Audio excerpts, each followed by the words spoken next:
Corona संक्रमण देश के कई राज्यों में फिर से अपना पैर पसार रहा है। माना जा रहा है कि होली में ये संक्रमण और भी फैलेगा, इसलिए उत्तर प्रदेश ने दूसरे राज्यों से आने वाले लोगों के लिए सख्ती कर दी है। यूपी प्रशासन की ओर से कहा गया है कि प्रदेश में अधिक संक्रमित राज्यों से आने वाले लोगों की जांच कराई जाएगी। योगी आदित्यनाथ सरकार फोकस टेस्टिंग के तहत प्रदेश में 13 मार्च से 27 मार्च तक टेस्टिंग अभियान चलाएगी। देखिए हमारी ये खास रिपोर्ट। त्योहार के मौके पर कोरोना के संक्रमण को रोकने के लिए टारगेटेड सैंपलिंग के जरिए जांच की जानी है और जिस तरीके से होली बहुत नज़दीक है, ऐसे में जो बाहर से लोग उत्तर प्रदेश में आएंगे उनको खास तौर पर संक्रमण से बचाने के लिए और इसके फैलाव को रोकने के लिए ये टारगेटेड सैंपलिंग के जरिए कोविड की जांच की जानी है। साफ तौर पर आने वाले समय में जैसे जैसे लगातार अपने कामों से माइग्रेंट वर्कर्स जो उत्तर प्रदेश की तरफ वापस आ रहे हैं, वो मजदूर, वो गरीब जनता जो लगातार अपने काम के सिलसिले में प्रदेश के बाहर गई थी, वो होली के मौके पर अब घर वापसी करती है, अपने अपने घरों को आते हैं ये लोग और ऐसे लोगों को टारगेटेड सैंपलिंग के जरिए कोविड के संक्रमण को बचाने के लिए कवायद शुरू की जानी है। ये एक 15 दिन का कार्यक्रम होगा जिसके तहत ऐसे जगह जहां पर इस तरीके के मजदूर आते हैं वो, इसके अलावा होली के जो खास तौर पर बाजार लगते हैं, यहाँ खाद्य पदार्थ मिलता है, जहाँ पे रंग बेचे जाते हैं और इसके अलावा ऐसे जगहों को चिन्हित किया जाएगा जहां पर संक्रमण के फैलने की संभावना हो सकती है। उत्तर प्रदेश सरकार की तरफ से इसके आदेश जारी कर दिए गए हैं और साथ ही साथ स्वास्थ्य विभाग ने भी इसकी तैयारी की है।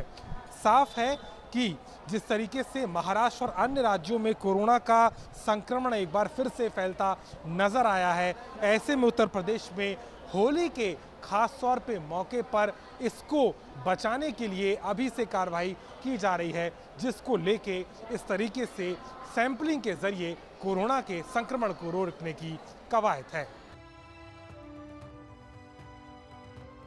कोरोना संक्रमण की तैयारियों को लेकर यूपी तक से खास बातचीत करते हुए स्वास्थ्य मंत्री जय प्रताप सिंह ने कहा कि दूसरे स्टेट से आने वाले लोगों की रैंडम जांच की जाएगी ताकि कोरोना के न्यू वेव को यूपी में पैर पसारने से रोका जा सके।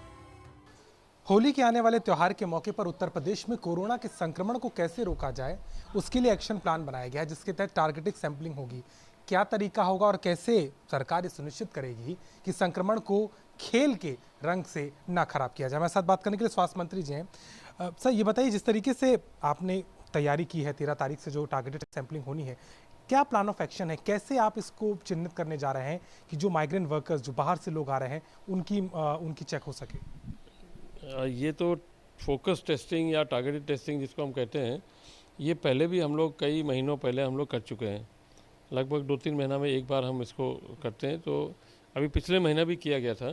15 दिन का एक अभियान चलता है और वो अलग अलग क्षेत्रों में हम उनको, जैसे स्कूल है या दुकानों का है या पटरी व्यवसाय वाले हैं, रिक्शा वाले हैं, स्लम एरिया है उसमें अनाथ आश्रम है या वृद्धा वो आश्रम है, इस तरह के अलग अलग एरियाज में जहाँ थोड़ा लगता है तो वहाँ हम लोग फोकस टेस्टिंग कराते हैं और उसके रिपोर्ट के अनुसार आगे बढ़ते हैं। आपको लग रहा है जिस तरीके की रिपोर्ट्स आ रही हैं महाराष्ट्र समेत कई राज्यों में जो दूसरी वेव आई है, उत्तर प्रदेश कैसे अछूता रहे, क्योंकि होली का त्यौहार होगा और तमाम जितने मजदूर हैं वो वापस अपने प्रदेश में आते हैं, आपको लगता है कि एहतियात इसमें ज़्यादा लगेगा? इस बार नहीं, हम लोग तो एहतियात बरत रहे हैं और जहाँ तक हो सकता है हमारा टेस्टिंग अभी भी 1,25,000 to 1,30,000 पर डे हमारा हो रहा है। उसी में कोविड प्रोटोकॉल को भी मेंटेन कर रहे हैं और हमको लगता है कि कॉन्टैक्ट ट्रेसिंग, सर्विलेंस और ये सब हमारा उसी स्तर पर चल रहा है जैसे अभी चल ही रहा है। तो उसके हिसाब से कोई भी केस निकलता है तो उसका विदिन 24 आवर्स या विदिन 72 आवर्स हमको कॉन्टैक्ट ट्रेसिंग करके उस चेन को तोड़ना पड़ता है।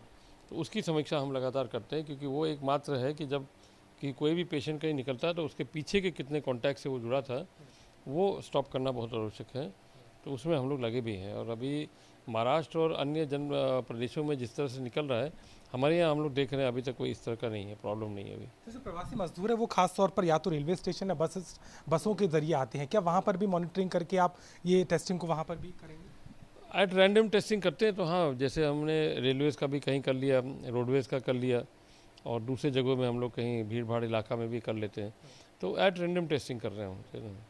तो मौजूदा हालात में क्या आपको लग रहा है कि जो जिस तरीके से लगातार अभी आंकड़ा कम है, आगे किस तरीके की उम्मीद लग रही है कि इसको किस तरीके से टेस्टिंग को लगातार जारी रखा जाएगा ताकि संक्रमण होली पे खास तौर पे बच सके? अभी हम किसी तरह का टेस्टिंग को कम नहीं करेंगे, जो चल रहा है उसको चलेंगे, बल्कि बढ़ा भी सकते हैं। और जैसे आपने कहा कि ये प्रयास तो पूरा होगा कि होली में किसी तरह का संक्रमण न लगे, तो इस हिसाब से हम अपना टेस्टिंग जारी रहेंगे। हमारे बेड्स पर्याप्त मात्रा में है और बाकी उपकरण संसाधन सब कुछ हम लोग के पास है अभी, तो आगे चल के देखेंगे। ये थी लखनऊ से अभिषेक मिश्रा की रिपोर्ट, यूपी तक।